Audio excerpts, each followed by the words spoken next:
आज अग्नी गावामध्ये धर्मनाथ बीज साजरा करत आहेत. नवनाथ मंदिरावरती श्री महादेवाचं मंदिर आहे, नवनाथांचं मंदिर आहे. महंत योगी अवघड पीर पवननाथजी महाराज यांनी आज कार्यक्रम ठेवलेला आहे आणि कार्यक्रमाच्या निमित्ताने सर्व भाविक भक्तांची उपस्थिती झाली आहे. त्यांनी गुरूंना सुद्धा आमंत्रण दिलं, त्यांच्या गुरुबंधूंना आमंत्रण दिलं. सर्वांची इथं उपस्थिती झाली. आजच्या दिवशी मी ज्या जागेवरून आलो त्या जागे सुद्धा भंडारा होता, पण शिष्यांचा हट्ट असतो की गुरुजींनी यावं, तर आज तो कार्यक्रम थांबवून मी इकडे आलेलो आहे. याला म्हणता भाव. जिथं भाव असला तिथं देव असतो आणि भावनेने श्रद्धेने केलेल्या कार्याला यश मिळतं. आणि आजचा जो दिवस आहे तो धर्मनाथ बीज. धर्मनाथ बीज म्हटलं म्हणजे आधी अनादी काळपासून ह्या दिवसाला महत्व दिलं गेलं आहे. प्रयाग क्षेत्री त्रिविक्रम नावाचे राजा होते. ते दानी होते, ते शूरवीर होते, ज्ञानी होते आणि जनतेची सेवा करण्यासाठी तत्पर राहत होते. कालांतराने त्यांची मृत्यू झाली. मृत्यू झाल्यानंतर जी जनता होती ती खूप दुःखी झाली. त्यांनी विचार केला, असा राजा आम्हाला पुन्हा मिळणार नाही. सर्व जनता दुःखामध्ये होती आणि त्यावेळेस त्या राज्यामध्ये गुरु आणि शिष्य त्या राज्यामध्ये होते. जेव्हा मच्छिंद्रनाथांनी बघितलं, श्री शंभूजती गुरु गोरक्षनाथांनी बघितलं की हा राजा खूप पुण्यवान असेल, की राजा मेल्यावरती एवढी जनता दुःखी का? मग तेव्हा शंभूजती गुरु गोरक्षनाथांनी गुरूंना सांगितलं, गुरुजी काहीतरी कृपा करा आणि या राजाला जिवंत करा.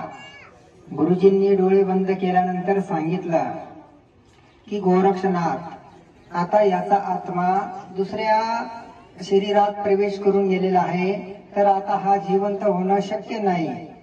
तेव्हा गोरक्षनाथांनी सांगितलं, गुरुजी तुम्ही सांगितल्यानंतर अशक्य गोष्ट शक्य होऊ शकते, तुम्ही आज्ञा करा. मच्छिंद्रनाथांनी आज्ञा केली की गोरक्षनाथ, आता माझ्या शरीराचा तू सांभाळ कर. माझा जो आत्मा आहे मी शरीरात प्रवेश करतो. याला काय म्हटलं जातं? परकाया. आपल्या शरीरातला आत्मा दुसऱ्याच्या शरीरामध्ये प्रवेश करणं म्हटलं म्हणजे परकाया. परकाया करणं हे सोपं नसतं आणि हे फक्त नाथांना जमलं. आणि ते नाथ म्हणजे कोणते? दादा गुरु मच्छिंद्रनाथ. दादा गुरु मच्छिंद्रनाथांनी ती परकाया केली आणि राजाच्या शरीरामध्ये प्रवेश केल्यानंतर राजा पुनर्रूपी जिवंत झाला.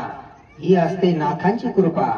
आणि पुनर्रूपी जिवंत झाल्यानंतर अंश रूपाने का असेना त्यांना एक पुत्र रत्न प्राप्त झाला. त्या पुत्राचं नाव ठेवण्यात आलं धर्मनाथ. आजचा जो दिवस आहे तो धर्मनाथ बीज आहे. आणि मुलगा लहान मोठा झाल्यानंतर 12 वर्षानंतर मच्छिंद्रनाथांनी त्यांच्या शरीरात प्रवेश केला आणि धर्मनाथांना उपदेश दिला. आणि धर्मनाथांना सांगितलं की 12 वर्षानंतर माझा शिष्य शंभूजती गुरु गोरक्षनाथ जेव्हा येईल, तुला नाथ संप्रदायामध्ये घेईल आणि तुला दीक्षा देईल. आणि ती दीक्षा घेण्यासाठी धर्मनाथ एक एक दिवस मोजत होता.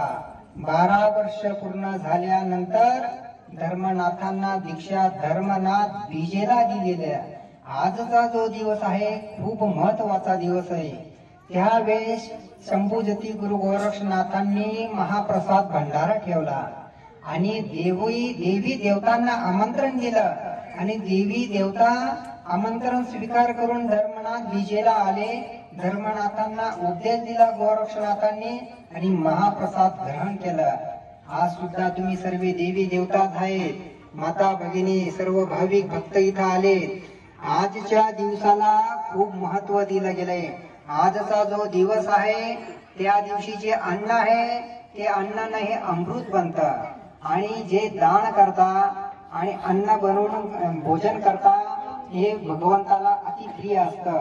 जसं आपण भोजन आवळ्याच्या झाडाखाली बसून खातो, तसं पुण्य प्राप्त होतं. तसं आजचा जो दिवस आहे, जे अन्न असल ते पूर्ण ब्रह्म आहे, अमृता समान आहे.